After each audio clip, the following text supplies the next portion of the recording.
There once was a time when I read an article by an author who said that writers should never admit their insecurities. She said everyone has their bouts with self-doubt, and you should never reveal those moments of misgivings to the world. Keep it to yourself. No one wants to hear it. I agree with her sentiment. In fact, I think most of us agree. Right? We hate to hear people whine. However, most of us also love to hear ourselves complain. There's a cathartic satisfaction in ranting. Many of us love to hear others expound a well-phrased rant as well. Therein lies an odd contradiction. We enjoy the ablution of rants, yet, at the same time, no one wants to hear somebody mope about their misfortunes. We walk a fine line betwixt the two.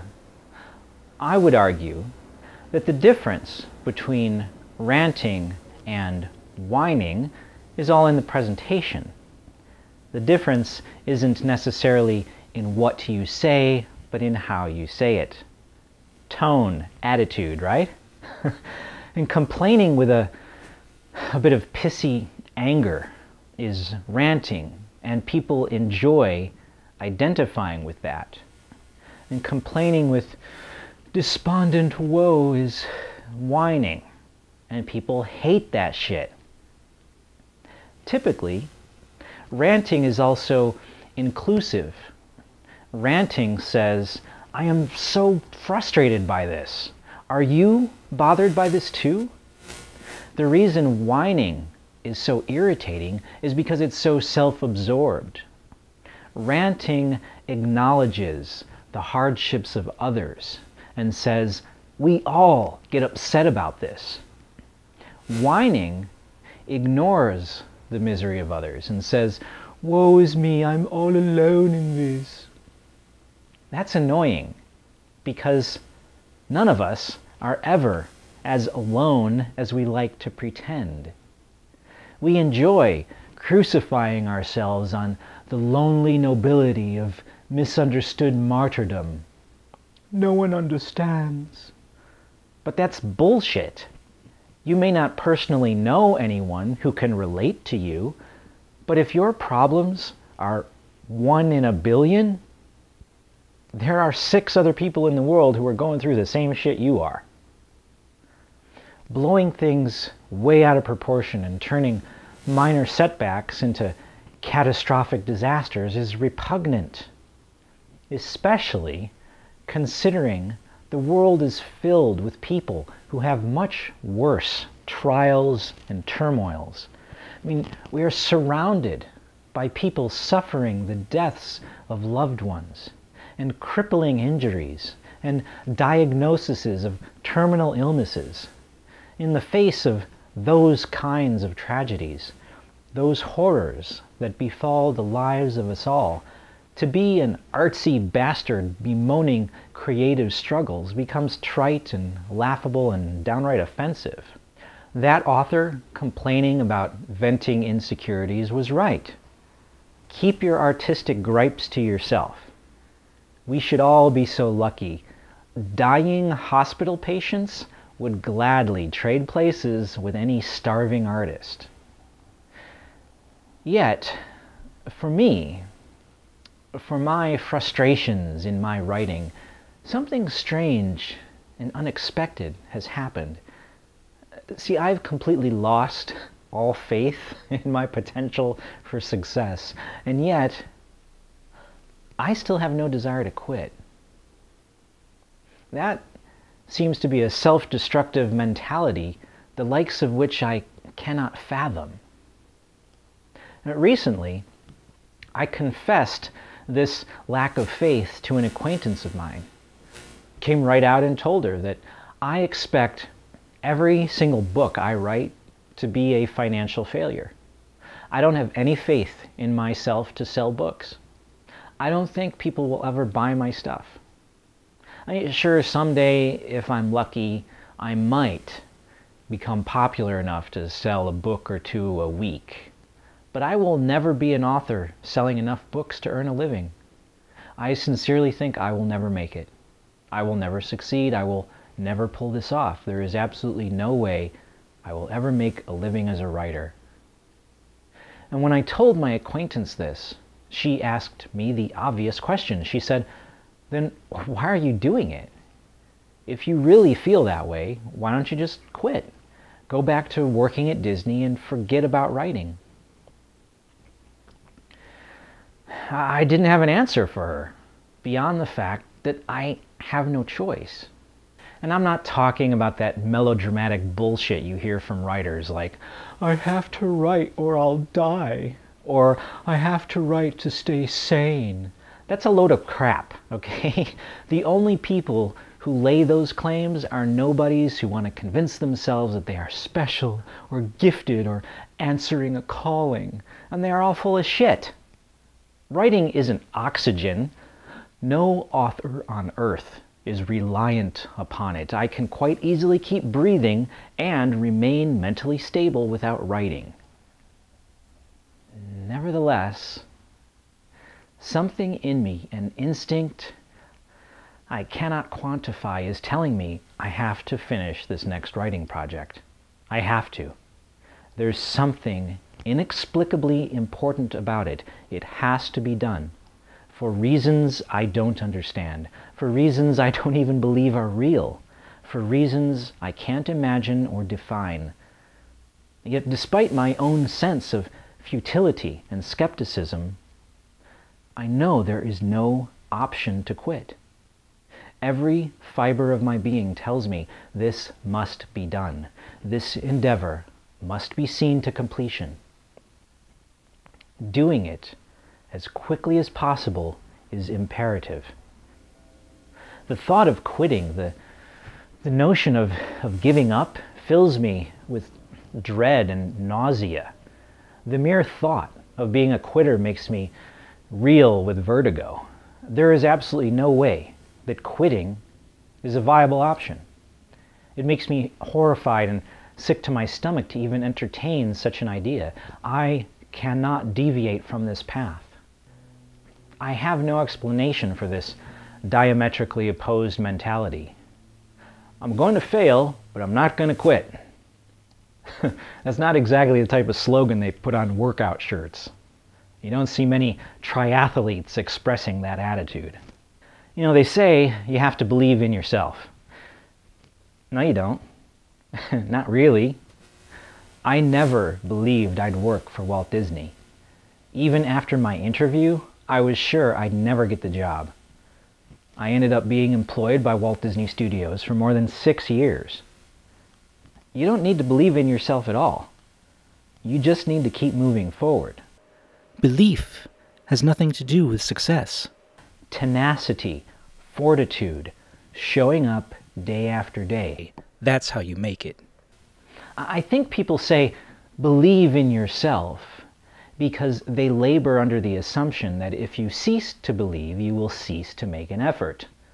Thus, everyone says you must believe in yourself because they think only unwavering belief will preserve your dauntlessness. Not so. My efforts as a writer are unwavering, even if my belief is non-existent. Don't take this the wrong way. As I said at the beginning, everyone hates a whiner. Self-pity is a pathetic thing that turns off everyone.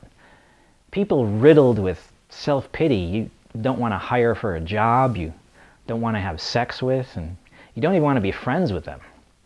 And to be clear, this isn't self-pity. I'm a brilliant writer. My books are absolutely fantastic. On occasion, I certainly do fall short of my potential, but when I'm at my best, I write on a level that is far beyond what most authors are capable of attaining. I'm fucking amazing. I don't doubt my capabilities as a writer, not for 1 second. What I am lamenting, what I am doubting, is that my writing will ever gain any recognition. I know I'm a great writer, I just don't think anyone is ever going to figure that out. Which leads me to another point.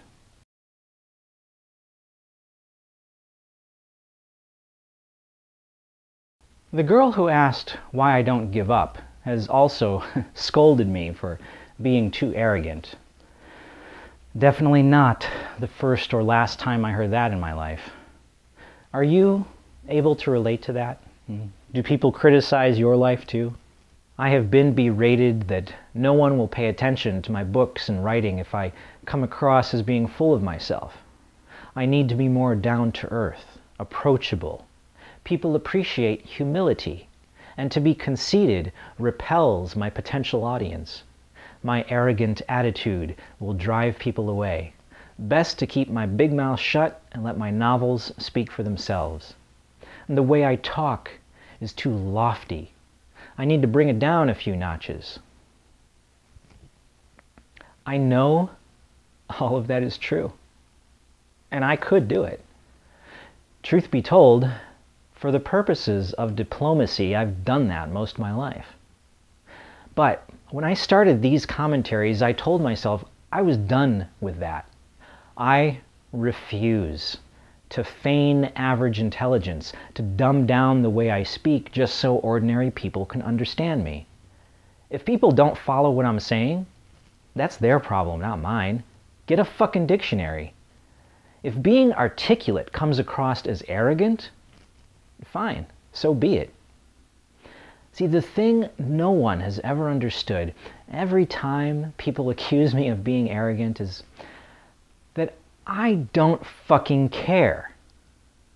I don't care how many people are offended or estranged by my attitude. As George Carlin said, think of how stupid the average person is, and then realize half of them are stupider than that. I don't care if the way I talk alienates people. In fact, I'd prefer to alienate most people if, in so doing, I endear those who possess a vocabulary. Yeah, it took me many years to come to terms with the fact that I'm more misanthrope than introvert. I'm not quiet and solitary because I have some sort of endearing, boyish shyness. I'm quiet and solitary because I'm thinking, God, I fucking hate these people. It's not that I'm afraid to talk to people. It's that I don't want to waste my fucking time. It takes a while to learn that about yourself. Eric, why are you so quiet? I'm not shy. I just think you're an asshole. I figure it's better if I keep that to myself. If who and what I am pushes people away, fuck them. I don't fucking care. All I care about achieving is writing. And I don't know why. I have no aspiration for a serendipitous fortune which writing might avail. I have no grandiose delusions of this obsession being a fate or a destiny or a calling. I am not motivated by a single hope or dream. I don't possess even the smallest shred of faith that my efforts shall be rewarded in any way whatsoever. All I have is a drive to keep moving forward for no semblance of a reason. I know not to what ends this shall lead. I only know it must be done, to appease the will of unspoken edicts I cannot articulate. And for some reason, although there admittedly be a fear underlying this strange and outlandish impulse, that ambition alone inspires a serene contentment, the likes of which I have never before known. The more I write, the brighter gleams my equanimity. I told you, get a fucking dictionary. EQUANIMITY. Equanimity. Thank you so much for watching, and until next time, you keep speaking English, America.